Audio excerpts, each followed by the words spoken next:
నువ్వు నాకు మంచి మిత్రుడవే, నువ్వు నాకు బంధువే ఉండొచ్చు. కానీ ఈరోజు నేను రాజకీయంగా మీ శాఖలో జరుగుతున్నటువంటి అవినీతి మీద మాట్లాడితే మీరు ఇంత పర్సనల్గా తీసుకోవాల్సినటువంటి అవసరం లేదు అని నేను మీకు సూచిస్తున్నాను. మీరు పర్సనల్గా తీసుకుంటే నాకేం నష్టమేం లేదు. నేను కూడా మీలాగా పర్సనల్గా తీసుకుంటే మీరు చాలా నష్టపోయే ప్రమాదం ఉన్నది. దయచేసి పర్సనల్గా వెళ్ళాల్సిన అవసరం లేదు. అంతేకాకుండా ఇప్పుడే నేను చెప్పినటువంటి మెమోరాండం ఏదైతే మీరు 2007 రూపాయలకు టెండర్ వాళ్ళకి ఇస్తే వాళ్ళతోటి పాపం రైస్ మిల్లర్ను భయపెట్టి మీరు ఏ రకంగా 2223 రూపాయలకు ఎంఓయు 100 రూపాయల స్టాంప్ పేపర్ మీద ఎంఓయు రాయించారో దాన్ని నేను బయట పెడతా ఉన్నాను. ఇక చూడండి, ఇక్కడ 2223 రూపాయలకి 2007 రూపాయలకు అంటే మీరు ప్యాడీ వద్దు నాకు డబ్బులు కావాలని చెప్పేసి అది కూడా 4 ఇన్స్టాల్మెంట్ ఇచ్చారు. సరే, టెండర్ ఇచ్చిన వాళ్ళకి మీరు సమయం 90 రోజులు ఇస్తే ఈయన 4 ఇన్స్టాల్మెంట్ ఎట్లా ఇచ్చిండు అంటే ఆయనకు ముందే తెలుసు ఆయనకు ఎక్స్టెన్షన్ వస్తుందని. ఏ టెండర్ అయితే మీరు 90 రోజుల గడువు ఇచ్చారో ఆ టెండర్ తీసుకున్న ఆయన వీళ్లకు 4 నెలల సమయం ఇచ్చిందంటే దీని వెనుక అది కూడా 4 ఏప్రిల్ రోజు ఇచ్చిందంటే ఆయన సెప్టెంబర్ వరకు సమయం ఇచ్చిండు. నీ గడువు అయిపోయింది, మేలోనే అయిపోయింది.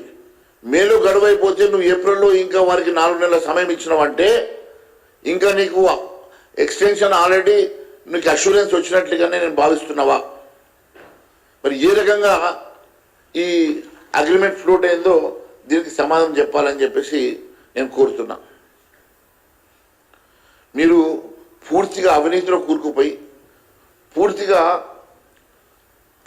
కూరుకుపోయినటువంటి ప్రభుత్వం ఎన్ని రకాలుగా మీరు కడుక్కునే ప్రయత్నం చేసినా దాంట్లో నుంచి మీరు బయటపడే సమస్య లేదు.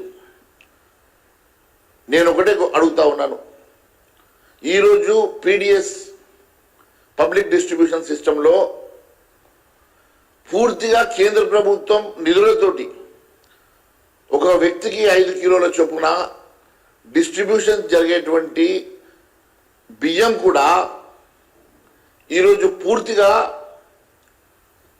రీసైక్లింగ్ పేరు మీద ఈరోజు కొన్ని వేల కోట్ల రూపాయల కుంభకోణం జరుగుతున్నమాట. వాస్తవం కాదా? మరి దీని మీద కేంద్ర ప్రభుత్వం ఎందుకు సిబిఐ వేయకూడదు? మరి ఈ ప్రభుత్వం ఎందుకు సిబిఐ ఎంక్వైరీ అడగడం లేదు అని చెప్పి నేను ప్రశ్నిస్తున్నా.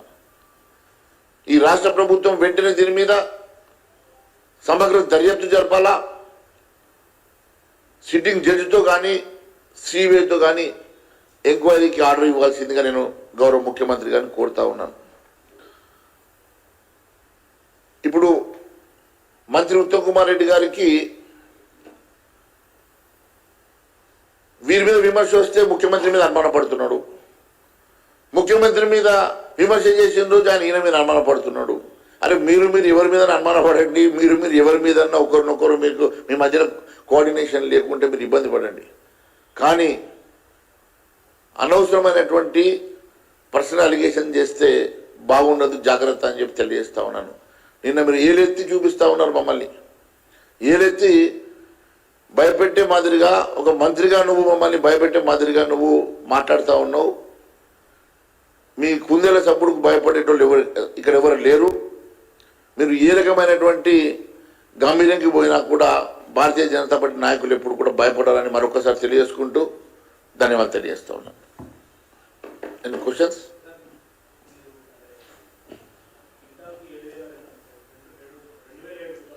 అవును, కాదండి. టెండర్స్ ఒకటేమో దొడ్డు బియ్యం టెండర్ జరిగింది. దొడ్డు బియ్యము 35 లక్షల మెట్రిక్ టన్నుల దొడ్డు బియ్యము టెండర్లో ఒకే రోజు 25 జనవరి రోజు ఒకే రోజు వాళ్ళు జీవో ఇచ్చి ఒకే రోజు టెండర్ అగ్రిమెంట్ ఫ్లోట్ చేసి అదే రోజు గైడ్ లైన్స్ ప్రిపేర్ చేసుకొని ఇచ్చిండ్రు. అలా అనుకున్న 4 కంపెనీలకు ఇచ్చిండ్రు. ఆ 4 కంపెనీలు ఈ 35 లక్షల మెట్రిక్ టన్నుల ధాన్యాన్ని లిఫ్ట్ చేసి ప్రభుత్వానికి 2007 రూపాయలు కట్టాల. కానీ వాళ్ళు ఏం చేస్తూ ఉన్నారు, మిల్లర్లకే మాకు ధాన్యం వద్దు, మీరు డబ్బులు కట్టండి, 2223 రూపాయలు డబ్బు కట్టండి, లేకుంటే మీ మీద కేసులు పెడతామని భయపెట్టి ఇలాంటి స్టాంప్ పేపర్ అగ్రిమెంట్లు చేయించుకున్నాడు. అంటే మీద 216 రూపాయలు అడిషనల్గా మిల్లర్ల దగ్గర నుంచి కాంట్రాక్టర్లు వసూలు చేసుకొని అక్కడ ధాన్యం లిఫ్ట్ చేయరు. ఆ అగ్రిమెంట్లో వాళ్ళే లిఫ్టింగ్, వాళ్ళే ట్రాన్స్పోర్ట్, వాళ్ళే గన్ని బ్యాగ్స్, వాళ్ళే అన్ని తీసుకొని లిఫ్ట్ చేయాలి. కానీ ఇక్కడ ఏమీ లేకుండా మిల్లర్ అదే రైస్ మిల్ బదులు వాళ్ళ ప్యాడీ బదులు డబ్బులు ఇచ్చే విధంగా ఈరోజు ఇది చేసి దీంట్లో 216 క్వింటాల్కి ఎక్కువ దాదాపు 800 కోట్ల రూపాయలు అడిషనల్గా ఈ టెండర్ ప్రాసెస్లో 800 కోట్ల రూపాయల కుంభకోణం. ఇది కాదని చెప్పమనండి, నేను బహిరంగ చర్చకు సిద్ధం.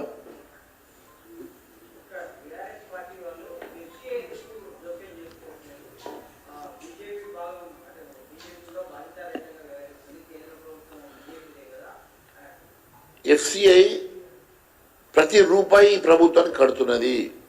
ఎఫ్సిఐ వీరు ఇచ్చేటువంటి సిఎంఆర్ రైస్ని ఎఫ్సిఐ కొంటున్నది. ఎఫ్సిఐ కొని సిఎంఆర్ రైస్కి పూర్తిగా రేటు కట్టిస్తున్నది, ఇంక్లూడింగ్ గన్నీ బ్యాగ్స్తో సహా, ట్రాన్స్పోర్టేషన్తో సహా పూర్తి డబ్బు ఎఫ్సిఐ ఇస్తున్నది. కానీ ఈ ధాన్యం 35 మెట్రిక్ టన్నుల ధాన్యం ఎఫ్సిఐకి గడువు కోరి ఎఫ్సిఐకి ఇవ్వకుండా ఇదే ధాన్యాన్ని ఓపెన్ మార్కెట్లో గ్లోబల్ టెండర్ పేరు మీద వీళ్ళు 2007 రూపాయలకు అమ్మినట్టు మళ్ళీ 2223 రూపాయలు రైస్ మిల్లర్ దగ్గర వసూలు చేస్తున్నట్లు ఒక డాక్యుమెంటేషన్ తయారైంది.